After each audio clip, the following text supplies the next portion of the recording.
Giba-na mobalor sa 1 ka milyon ka pesos ang danyo sa sunog nga milamoy sa garahe-an sa Panimay diin himutang usab ang warehouse ilang patigayon sa dakbayan sa Talisay. Si Femari dumabok sa report. Nadawa sa Talisay City Fire Station ang alarma sa sunog alas 10:55 ganihang buntag. Nilamoy kini sa duha ka andanang garahe-anan sa Baning Sea. Nakabati lang si Chari Cabosas kawani sa Baning Sea nga may nibuto og sunod niyang nabantayan ang nagkayo nga bahin sa garahe-anan. Laing kawani sa Baning Sea nga si Francis Dave Minyosa atuwa sa tindahan ug daling nagdagan nga mipauli. Human na sayod nga panimay sing mga amo ang nasunog. Mao na jud akong natunggan sir, ang boto na jud nga kusog dayon. Mao na to after ana ni kayo na din siya og kuan.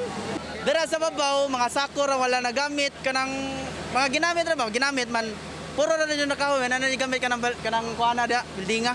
Emotional si Joyly C nga nagtan-aw sa kayo apan mapasalamaton nga gamay ra ang epekto niini sa ilang panimay. Wa pa hinuon siya masayod kun wa bay mga baligya nga nadanyos kay ang tubig nakaabot naman sud sa warehouse. Din gipundo ang ilang mga baligyang bugas ug ubang produkto. Apektado hinuon ang iyang SUV. Mato ni Fire Officer 1 Jason Balabag sa Talisay City Fire Station. Nga gawas sa sakyanan, wa nay laing kadaot sa sunog. Wala so far. So thank you Lord nga wala na noon sa among balay. I think okay raman intact. So I think murag dira ra jud ang nagrabihan. Estimated damage more or less 1 million including sa Montero partially damaged. Oba ni John Solon. Ako si Femari Dumabok. Balitang Bisdak.